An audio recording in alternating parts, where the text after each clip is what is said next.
Australia is a land of breathtaking contrasts.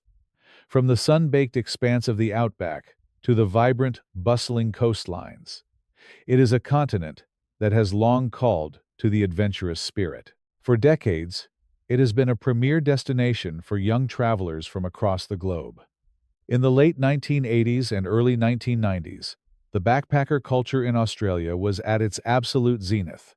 Thousands of young people arrived every year, armed with little more than a canvas pack, a guidebook, and a desire to see the world. Hitchhiking was not just a way to save money. It was an accepted and celebrated part of the journey, a way to meet locals and experience the legendary Australian hospitality. The Hume Highway, a major arterial road connecting the sprawling metropolis of Sydney to the southern capital of Melbourne, was a well-worn path for these travelers. It was a ribbon of asphalt cutting through rolling hills, rural townships, and vast tracts of dense, silent eucalyptus forests. But beneath the canopy of one such forest, a profound darkness was waiting.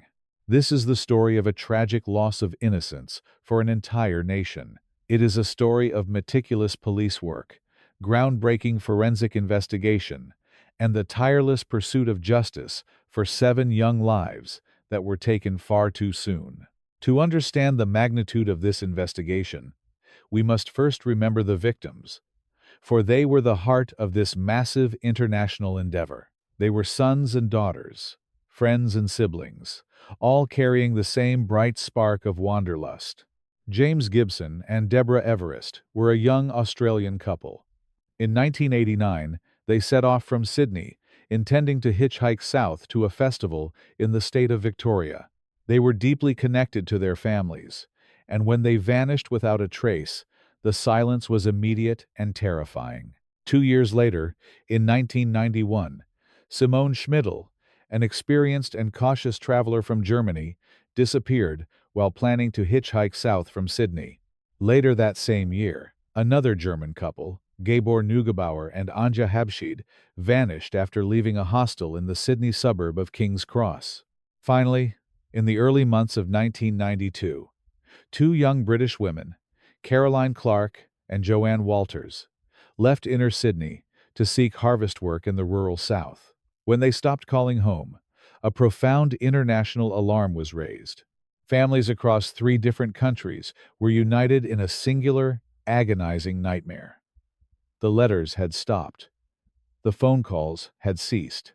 The diplomatic pressure began to mount as missing persons reports piled up in police stations across New South Wales.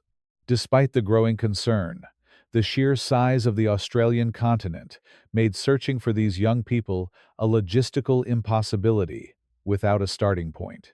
That starting point, grim and tragic, was discovered on September 19, 1992. A group of local runners were participating in an orienteering event in the Belanglo State Forest. Belanglo is a massive tract of land, covering nearly 4,000 hectares of commercial pine plantations and native bushland, located just off the Hume Highway, about 2 hours southwest of Sydney. It is a place characterized by rugged terrain, deep gullies, and a disorienting uniformity of towering pine trees. During the event, one of the runners deviated from the marked trail and noticed an unusual odor.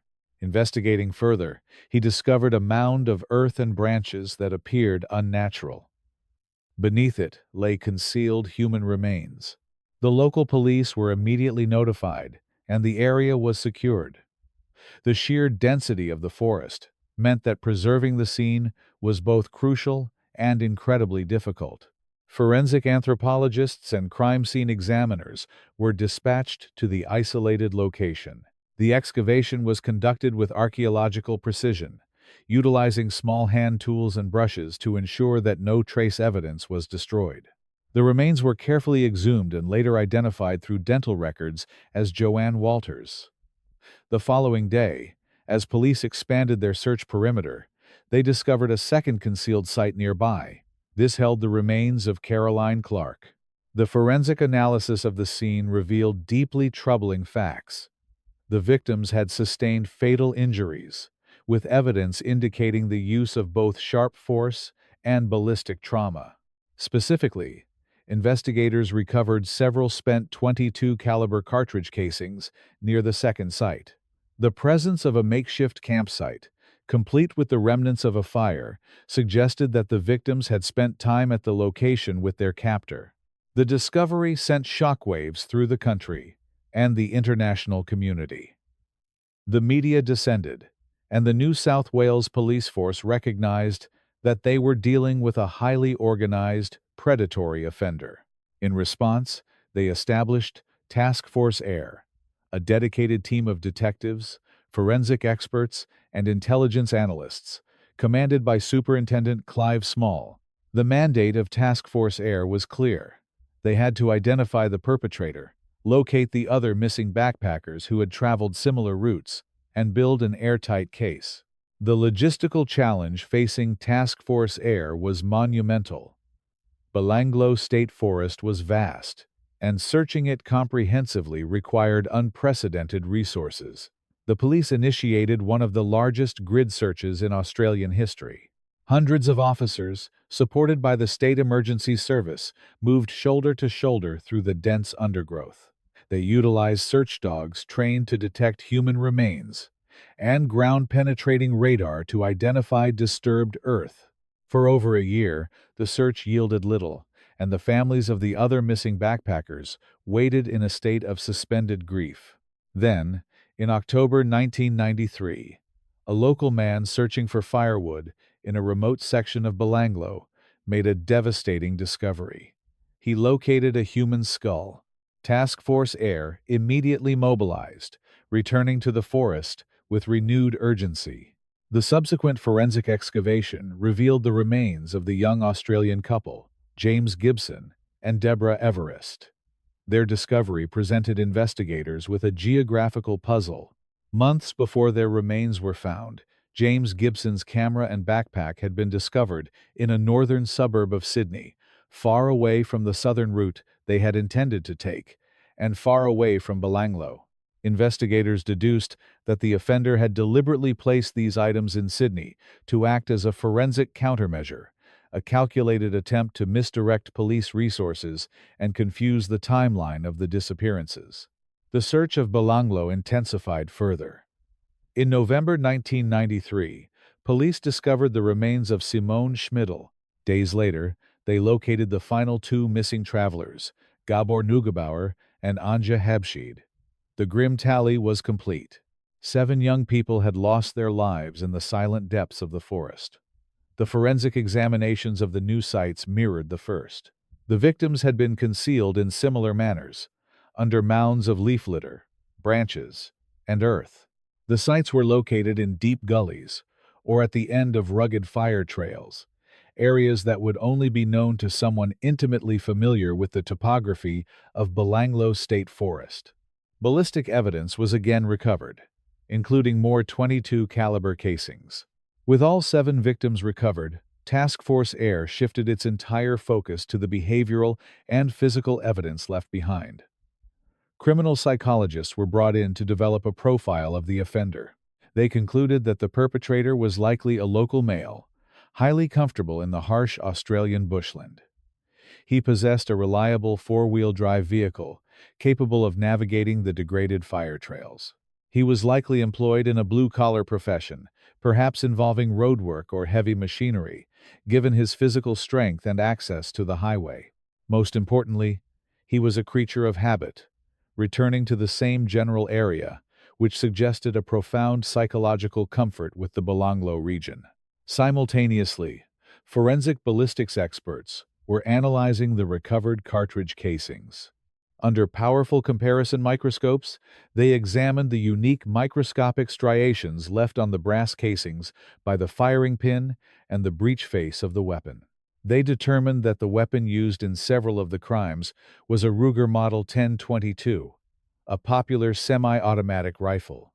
The specific markings on the casings indicated that the rifle had a unique, customized, or slightly worn firing pin.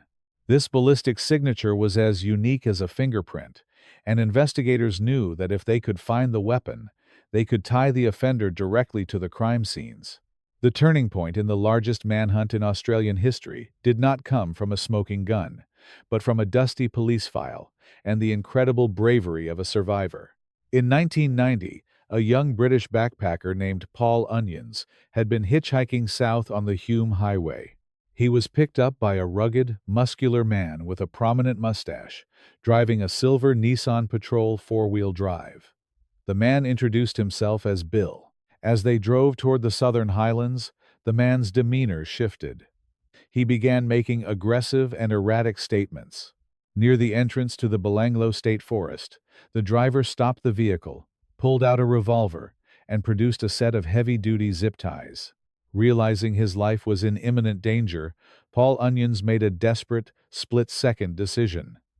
He threw himself out of the vehicle and ran onto the highway, dodging oncoming traffic. The driver pursued him, but a passing motorist, a woman named Joanne Barry, saw the terrifying scene unfolding. She slammed on her brakes, allowing Paul to dive into her van, and she sped away, saving his life. They immediately reported the incident to the local police station in the town of Bowral. However, in 1990, the backpacker murders had not yet been discovered, and the report was filed away as an isolated attempted assault. Years later, as Task Force Air publicized the details of the Belanglo discoveries, Joanne Barry saw the news coverage. She remembered the terrified young man she had rescued near that very forest and contacted the police.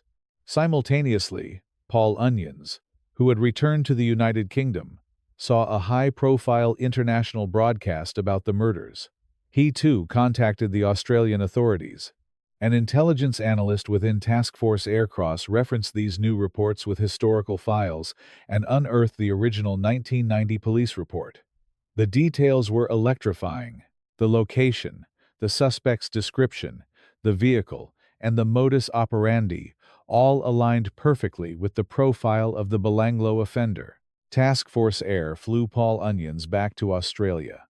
In a highly controlled environment, he was presented with a photographic lineup.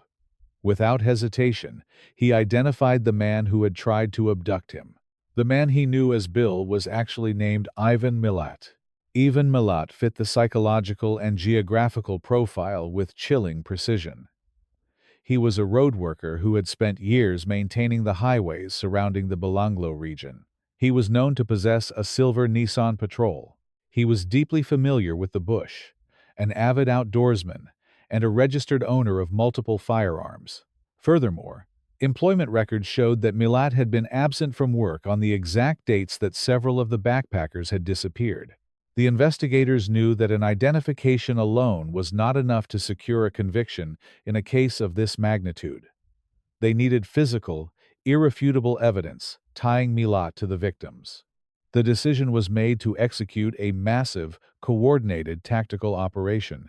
On the early morning of May 22, 1994, heavily armed police teams simultaneously raided several properties associated with Ivan Milat and his extended family across New South Wales. The search of Ivan Milat's primary residence in the suburb of Eagle Vale was methodical and exhaustive. Forensic specialists combed through every inch of the property. What they found was a staggering collection of circumstantial and physical evidence. Hidden within the wall cavities of the home, investigators discovered a cache of firearms and ammunition. Among them were parts of a Ruger Model 1022 rifle, but the most damning evidence was not the weaponry. It was the mundane, everyday items that filled the house. Police discovered a vast array of camping gear, clothing, and personal effects that did not belong to the Milat family. As investigators cataloged the items, a horrifying inventory emerged. They found a Benetton brand shirt that was positively identified as belonging to Paul Onions.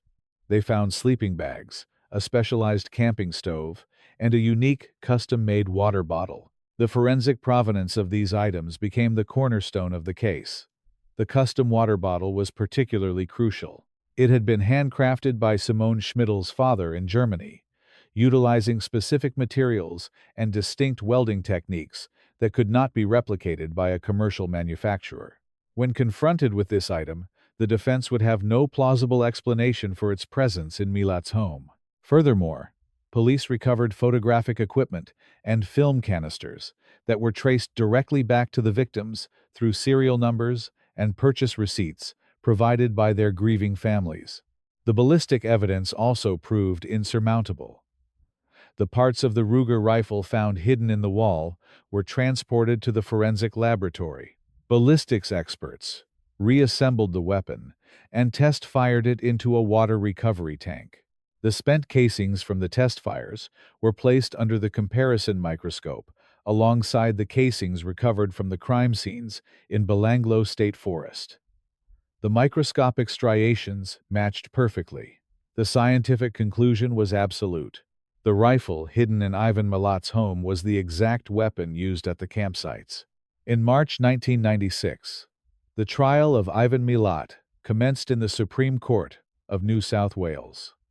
It was one of the most highly publicized legal proceedings in the history of the country. The prosecution presented a meticulous, overwhelmingly detailed case. They relied on a legal principle known as similar fact evidence, arguing that the similarities in the way the victims were treated, the location where they were hidden, and the forensic signatures left at the scenes proved that all the crimes were committed by the same individual. The prosecution walked the jury through the forensic timeline. They detailed the exhaustive ballistic comparisons. They presented the personal belongings found in the defendant's home, calling upon the families of the victims to formally identify the clothing and equipment of their lost children. It was a deeply emotional and harrowing process, but it served to humanize the victims and ground the complex forensic data in undeniable reality. The star witness for the prosecution was Paul Onions. He took the stand and recounted his terrifying experience on the Hume Highway. His testimony was calm, credible, and devastating to the defense. He pointed directly to the defendant, identifying him as the man who had pulled the weapon on him. The defense strategy attempted to introduce reasonable doubt by suggesting that the crimes were committed by someone else within the defendant's large extended family. They highlighted the fact that some items belonging to the victims were found at the properties of his relatives during the simultaneous raids.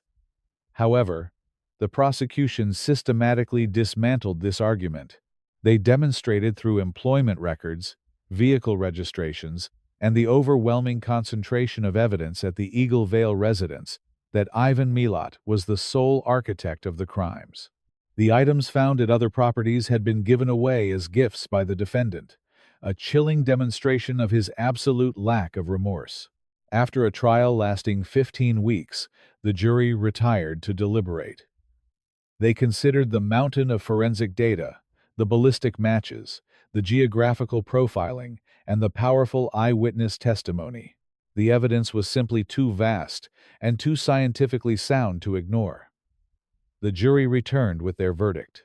Ivan Milat was found guilty on all 7 counts of murder, as well as the attempted abduction of Paul Onions.